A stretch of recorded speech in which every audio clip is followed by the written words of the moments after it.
दोस्तों,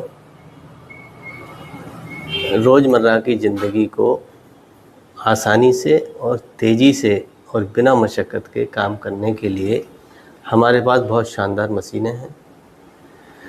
इनके चलते हमारी ज़िंदगी जीना बेशक आसान हुई है।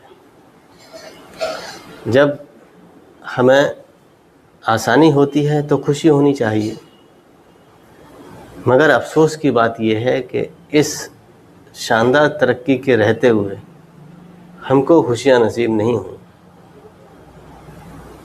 चाहे तो हमारी लापरवाही के चलते या किसी साजिशकर्ता की साजिश के चलते हम एक नफ़रत के दौर में आ गए। अब समाज नफ़रत की फसल पैदा करता है।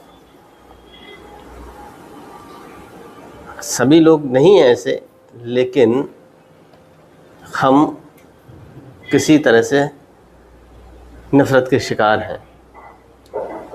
अगर हम इतिहास को देखें तो हमें पता चलता है कि ब्रिटिश काल में जो उस समय के शासक थे, अंग्रेज़ लोग, वो यहाँ के जो उत्पादक करता थे, वो जो फसलें उगाते थे, उनसे जबरन नील की खेती कराते थे, जो उनके फ़ायदे की चीज़ थी। लेकिन जो उत्पादक था, जो यहाँ का किसान वर्ग था, उसको अनाज की ज़रूरत थी, वो अपनी ज़रूरत की चीज़ भी पैदा नहीं कर सकता था। तो क्या दौर रहा होगा, क्या मुश्किल का दौर रहा होगा वो। मैं आज इस दौर को उसी दौर से तुलना करता हूँ। लोगों को मोहब्बत की ज़रूरत है, मोहब्बत के साथ जीना चाहते हैं, मोहब्बत के साथ जिए हैं लोग, लेकिन हम अचानक एक नफ़रत के दौर में आ गए। आज उस दौर में हैं कि खुशियों को हम कल्पनाओं में देख सकते हैं, हकीकत में नहीं। जो इंसान अपने उच्च विचारों से, अपने संस्कारों से सभी प्राणियों में सर्वश्रोमणी कहलाता था, आज इंसान की कल्पना शायद थोड़े दिन के बाद में इंसान की कल्पना भी ख़त्म हो जाए। इंसान के बारे में विचार करना तो समाप्त हो गया, क्योंकि विचार उस चीज़ का किया जाता है जो चीज़ हमारे सामने प्रस्तुत हो। तो आने वाली पीढ़ी इंसान या इंसानियत पर न तो विचार करेगी और न ही कल्पना करेगी। आज हम आदमी के रूप में पैदा होते हैं, जिसमें संवेदनाएं होती हैं, जो जन्मजात होती हैं।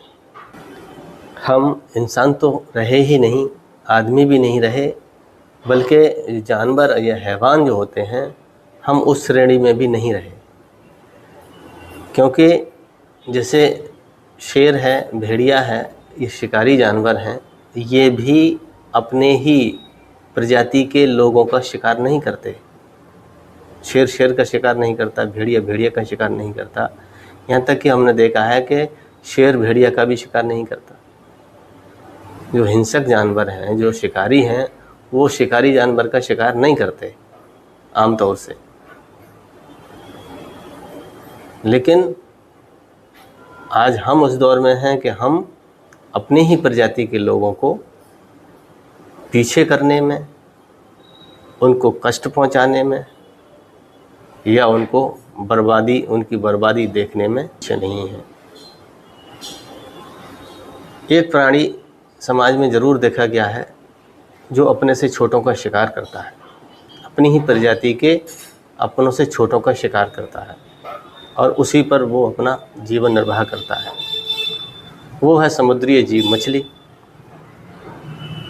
हालांकि हर एक विचारवान लोग हैं, वो जानते हैं कि मत्स्य न्याय ये समाज के लिए किसी भी तरह से फ़ायदेमंद नहीं है। तो आज हम मत्स्य न्याय को ही न्याय मान रहे हैं। तो इस तरह से हम न मनुष्य रहे, मनुष्य से अगर हम वैचारिक और चारित्रिक दृष्टि से विकास करते तो इंसान की तरफ जाते, सर्वश्रोमणी कहलाए गए हैं, लेकिन अब नहीं हैं, हम उससे नीचे चले गए। अगर हम आज नहीं चेते तो हम जो सर्वश्रोमणी कहलाते हैं आगे आने वाली पीढ़ी की कल्पनाओं में भी नहीं होंगे।